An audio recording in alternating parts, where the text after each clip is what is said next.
இந்த நாட்டு தக்காளியை ஊர்ல இருந்து வரும்போது வாங்கிட்டு வந்ததுக்கு இதுக்கு பதிலா 3 கேஜிக்கு வேற ஏதாவது எடுத்துட்டு வந்திருந்தா கூட உருப்படியா இருந்திருக்கும் போல. கிளம்புறதுக்கு ஒரு நாளைக்கு முன்னாடியே எங்க அம்மா அத்தை வீட்டுல இருந்து காயா பறிச்சுட்டு வந்திருந்தா கொடுத்துருந்தாங்க. அன்னைக்கு நைட்டே பாதி பழுத்துருச்சு.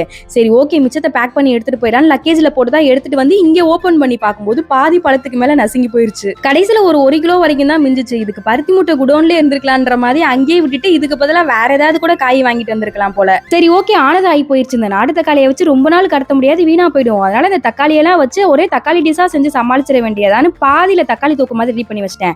பேலன்ஸ் இருந்த தக்காளியில இன்னைக்கு தக்காளி சாதம் தான் ரெடி பண்ணிட்டு இருந்தேன். செஞ்சுட்டு இருக்கும்போதே சைட்ல இருந்து இந்த முத்து ராஜி உனக்கு கோல்டு காது வலியும் பார்சல்னு சொல்லிட்டு இருந்தாங்க. என்னன்னா அந்த நாட்டு தக்காளி அதிகமா சாப்பிட்டா சளி பிடிக்கும், காது வலி வருமாமா.